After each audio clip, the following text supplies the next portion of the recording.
हे अनिल देशमुख साहेबांच्या वकिलांनी कोर्टाला सांगितलं, तरी कोर्टाने इन्क्वायरी करायला सांगितली. त्यामुळे आता आम्ही तर याच्या संदर्भात कॉम्पिटंट नाही आहोत, कोर्टच कॉम्पिटंट आहे. कोर्टाने जर हे म्हणणं मान्य न करता कोर्टाला असं वाटलं की याच्यामध्ये काहीतरी तथ्य आणि इन्क्वायरी झाली पाहिजे, असं जर कोर्टाला वाटत असेल तर मग देशमुख साहेबांना किंवा मला वाटण्याचा काय अर्थ आहे? सर, संजय, तुम्ही जेव्हा ओबीसी आरक्षणानंतर स्टेटमेंट केले की 4 महिन्यामध्ये मी ओबीसी आरक्षण मिळवून देऊ, त्यानंतर संजय राऊतांचं असं विधान आलेलं आहे की तुम्ही म्हटलात की जर मी संन्यास घेला, जर मिळून दिलं नाही तर ते म्हटले की देवेंद्र फडणवीस या व्यक्तीची महाराष्ट्राला गरज आहे, त्यांना बिलकुल संन्यास ते घेणार नाही, जर गरज पडली तर मी त्यांना भेटायला जाईल. हो, मी 25 वर्ष राजकारण करणार आहे याच्या पुढे. त्यामुळे मी जेव्हा एखादी गोष्ट बोलतो तेव्हा विचारपूर्वक बोलतो. मला हे माहिती आहे की संन्यास घ्यायची गरजच पडणार नाही आहे, कारण जे करण्यासारखं आहे ते हे करत नाही आहे. विचारपूर्वक बोललो आहे. जे करता येण्यासारखं आहे ते हे करत नाही आहेत, म्हणून तो विषय मी त्या ठिकाणी बोललो आहे. आणि हे खरंच आहे, आता म्हणजे महाराष्ट्राच्या राजकारणाला सगळ्याच प्रकारची गरज आहे ना. माझीही गरज आहे, त्यांचीही गरज आहे, यांचीही गरज आहे, सगळ्यांचीच गरज आहे. कारण त्याशिवाय राजकारण शेवटी कसं असतं बघा, राजकारण काही एका पक्षाचं नसतं ना. राजकारणामध्ये पक्ष पाहिजे, विरोधक पाहिजे, सगळ्या प्रकारचे लोक पाहिजे. त्यामुळे ठीक आहे, त्यांच्या शुभेच्छा समजूया. काय काय भविष्यात होणारी कधीची युती नाही तुमची गरज आहे म्हणजे मला समजलं नाही. सेना भाजपची युतीची गरज ठरली का? तुमची मुलाखत संजय राऊत घेणार आहे, त्या संदर्भात तुमची यापूर्वी बैठक देखील झाली होती. आता तुमची मुलाखत नेमकी कोणत्या टप्प्यावर आली? तेच ठरवायला आशिष शेलार आणि त्यांची भेट झाली असावी. आत्ताची माहिती कळली की अजून जी पत्रकार परिषद जे होत असते मुख्यमंत्र्यांची अजून त्यामध्ये कन्फर्मेशन नाहीये. म्हणजे बरेच बदल दिसत आहेत आणि अर्थात 2 दिवसानंतर उत्तर मिळणारच नाही, पण त्याची पत्रकार परिषद देखील होईल असं वाटत नाही.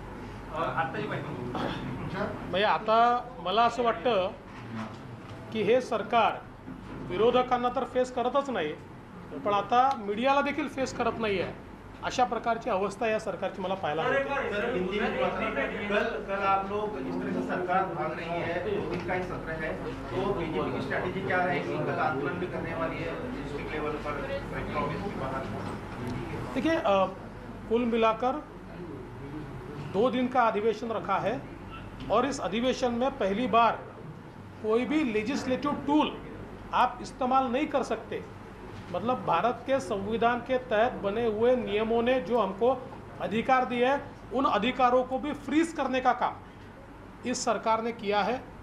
हमने जो प्रश्न डाले थे उन सारे प्रश्नों को व्यपगत कर दिया गया है. हमने जो कॉलिंग अटेंशन मोशंस डाली थी उसको समाप्त कर दिया गया है, निरस्त कर दिया गया है. और सप्लीमेंट्री डिमांड के सिवाय आप किसी भी चीज़ के ऊपर कह नहीं सकते, बोल नहीं सकते, अपना मत नहीं रख सकते और सरकार को क्वेश्चन नहीं कर सकते.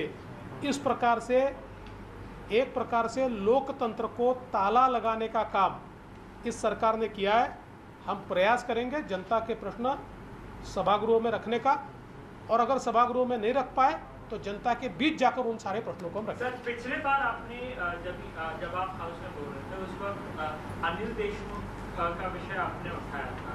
इस बार आपकी कार्यकारिणी में बैठक हुई और अजीत दादा और अनिल परब का विषय जो है उसे उठाया गया है. दादा ने पत्र भी लिखा है, तो क्या इस बार हम उम्मीद कर सकते हैं कि अजीत पवार का भी? देखिए, ये हमारी मांग बहुत सीधी है कि अगर श्री परमवीर सिंह इनके पत्र के बाद अगर एक इंक्वायरी श्री अनिल देशमुख जी के ऊपर शुरू होती है तो उसी प्रकार का एक पत्र ये अगर वाज़े इन्होंने लिखा है तो उसकी इंक्वायरी क्यों नहीं की जाती. और इसलिए हमारे अध्यक्ष चंद्रकांत दादा पाटिल ने बहुत स्पष्ट शब्दों में ये मांग की है कि ऐसा पत्र जो हमको पढ़ने को मिला है, देखने को मिला है, इसकी जांच की जाए. तो मुझे लगता है कि ये बिल्कुल सही मांग है. इसको कोई मैं ऐसा नहीं मानता कि कोई गलत बात ये है, और ये मांग हमारी रहेगी ही. शरद पवार से लेकर अजित पवार तमाम नेता ये बार बार कह रहे हैं कि बीजेपी सत्ता का दुरुपयोग कर रही है और उनके परिवार को, उनके नेताओं को बदनाम करने का साजिश कर रही है. देखिए, इससे अलग तो वो कुछ कह नहीं सकते, किंतु मैं स्पष्ट कर देना चाहता हूँ कि महाराष्ट्र में सेंट्रल एजेंसीज जो भी इंक्वायरी कर रही है वो सारी की सारी inquiry honourable high court of Bombay इन्होंने जो निर्णय दिए उस निर्णय के तहत ये इंक्वायरी चल रही है। उन्होंने इंक्वायरी करने को सेंट्रल एजेंसीज को कहा है, इसलिए सेंट्रल एजेंसी ये इंक्वायरी कर रही है। ये कोई केंद्र सरकार ने लगाई हुई या किसी और ने लगाई हुई इंक्वायरी नहीं है, ये कोर्ट के निर्णय के तहत चल रही इंक्वायरी है। बस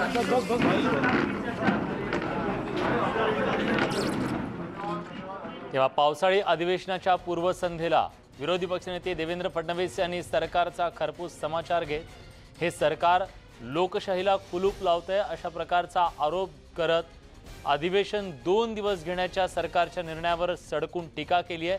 आणि हे सरकार केवळ विरोधकांचाच नाही तर माध्यमांचा सुद्धा सामना करायला तयार नाही, त्यामुळे अक्षरशः पळ काढलाय सरकारनं अधिवेशनातून।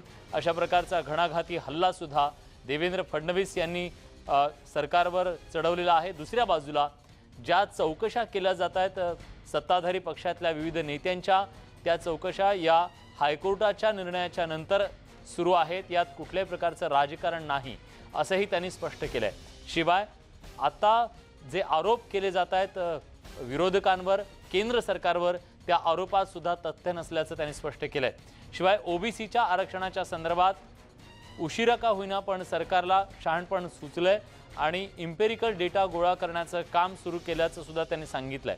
त्यामुळे विरोधक पावसाळी अधिवेशनाच्या निमित्तानं पुन्हा एकदा आक्रमक झाल्याचं पाहायला मिळतंय। यासोबत बुलेटिनमध्ये एक छोटासा ब्रेक, कुठे जाऊ नका, पहा फक्त न्यूज 18 लोकमत।